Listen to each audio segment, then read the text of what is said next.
Bonjour à toutes et à tous et bienvenue pour cette nouvelle pensée du jour en ce mardi 21 avril 2020. Je voudrais partager avec vous ce verset dans Proverbe chapitre 23, ou le 23e proverbe au verset 23 qui dit ceci. Acquiert la vérité et ne la vends pas, la sagesse, l'instruction et l'intelligence. Alléluia. Acquiert la vérité et ne la vends pas, acquiert la sagesse, l'instruction et l'intelligence. Mais qu'est-ce que la vérité? Eh bien la vérité depuis toujours est Jésus-Christ. Vous ne me croyez pas? Voyons voir ce que dit la Bible. Dans l'évangile de Jean, au chapitre 1, au verset 17, il nous est dit ceci. Car la loi a été donnée par Moïse. Vous connaissez l'histoire de Moïse, les 10 commandements et toutes les lois qui en sont découlées. Mais la grâce et la vérité sont venues par Jésus-Christ. Alléluia, merci Seigneur. La grâce, parce qu'en mourant sur la croix, nous avons vu cette grâce d'avoir été rachetés. Rachetés parce que nous n'étions pas dignes d'être sauvés. Nous n'étions pas dignes d'être en communion avec lui, de rentrer dans son Saint-Temple, dans sa communion. Et en mourant sur la croix, en laissant couler son sang, Jésus nous a rachetés. Et ça, c'est une grâce. Parce que ce qu'il a fait, il l'a fait par amour. C'est lui qui a payé pour toi et pour moi. Et, mis à part cette grâce, la vérité est venue par Jésus-Christ. Parce que Jésus a dit, je suis le chemin, la vérité et la vie. Nul ne vient au Père que par moi. C'est comme ça qu'il est le chemin et la vie. Et il est la vérité parce que dès le commencement, il était là. Dès le commencement, il a créé. Alors, acquérir la vérité, c'est tout simplement d'accepter Jésus-Christ, qui est cette grâce. Une fois que tu auras accepté Jésus dans ta vie, tu auras reçu cette grâce particulière d'être sauvé. Et là, tu auras reçu la vérité, c'est-à-dire Jésus dans ton cœur. Comme c'est dans l'Ancien Testament, ça a été écrit en hébreu.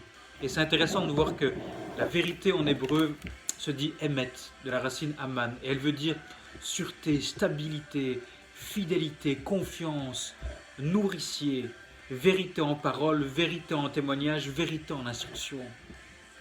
Que dire d'autre? Tous ces adjectifs représentent Jésus-Christ. Parce qu'en Jésus, tu trouves la sécurité. En Jésus, tu retrouves la stabilité. En Jésus, tu retrouves la sûreté. En Jésus, tu trouves la fidélité, quel ami fidèle et tendre. En Jésus, tu trouves la confiance. En Jésus, tu trouves le côté nourricier, parce que c'est lui qui te nourrit. L'homme ne vit pas seulement pour boire et manger, mais il vit de toute parole qui est donnée par Dieu, nous dit la Bible. Et en Jésus, tu trouves la vérité à travers sa parole, à travers son témoignage, quand il est venu sur terre, à travers ses instructions. Alors ne la vends pas. C'est un petit peu simple à dire, mais combien d'entre nous avons déjà entendu des histoires de gens qui ont, entre guillemets, vendu leur âme, c'est-à-dire qui ont délibérément choisi de ne plus marcher avec Dieu, plus marcher avec Jésus pour faire ce que bon leur semblait. Parce qu'ils pensaient qu'en mettant de côté Jésus, en vendant, entre guillemets, Jésus, ils auraient pu trouver quelque chose qui était bien plus supérieur. Eh bien, je te le dis que non. Parce qu'il n'y aura jamais personne d'autre qui sera mieux ou supérieur à Jésus-Christ. Et je ne te parle pas de religion, je te parle de la vérité.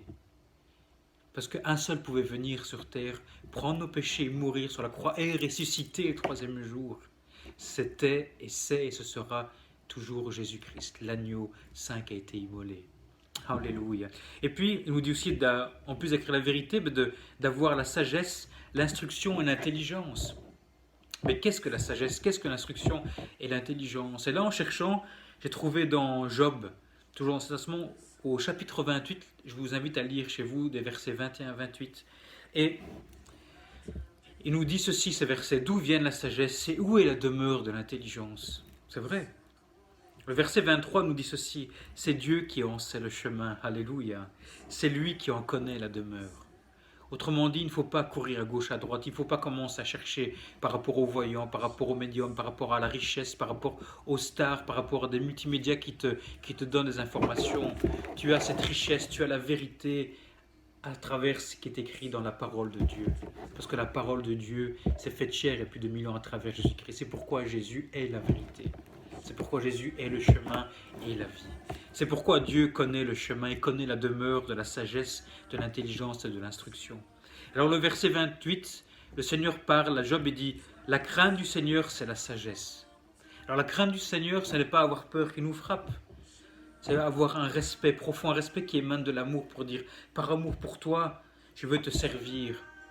J'ai une crainte dans le sens que je veux te plaire, je veux pouvoir te servir, mais pleinement de la manière dont tu veux que je te serve. Et puis, deuxième partie du verset 28 nous dit s'éloigner du mal, c'est l'intelligence. Souvenez-vous que ce que disait le psaume 1, qu'il ne faut pas marcher avec les méchants, qu'il faut s'éloigner des moqueurs, il ne faut pas s'asseoir avec les moqueurs. S'éloigner du mal, c'est l'intelligence. Avoir cette crainte, avoir cet amour, cette passion pour le Seigneur, c'est la sagesse. S'éloigner du mal, c'est l'intelligence, c'est l'instruction. L'instruction sont les préceptes. Et dans les Proverbes 2, Proverbes 3, Proverbes 4, on nous indique qu'il faut suivre les instructions, les préceptes, et qu'il faut les garder dans son cœur. Donc tout ce que tu lis, chaque jour, garde ces préceptes, ces instructions dans ton cœur. Lis-les à ton cou, c'est ce que nous disent les Proverbes. Alors en résumé, pour ces pensées, cette pensée du jour, eh bien, accepte Jésus-Christ, tu ne l'as pas accepté, parce qu'en l'acceptant, tu seras renouvelé, tu auras cette grâce divine du pardon, de l'amour, et tu recevras la vérité, une vérité qui te rendra beaucoup plus sûr, beaucoup plus stable, une vérité qui t'apportera un ami fidèle, une vérité qui t'apportera de la confiance et de la parole nourricière pour ta vie, pour te réconforter. Et par amour pour Dieu, tu recevras la sagesse, en t'éloignant du mal, en coupant ce qui est mauvais, ces mauvaises pensées, ces mauvaises choses de la vie, tu acquerras de l'intelligence. Et finalement, les instructions qu'on retrouve à travers la parole de Dieu, lis-les, garde-les à ton cours, parce que là, ce sera une richesse. Alors je vous laisse vraiment avec Proverbe 23, 23, gardez la vérité, gardez-la fermement, ne la vendez pas, restez fidèles à Dieu, restez fidèles à Jésus, comme lui est toujours bon et fidèle à vous pardonner. Soyez bénis et je vous dis à demain.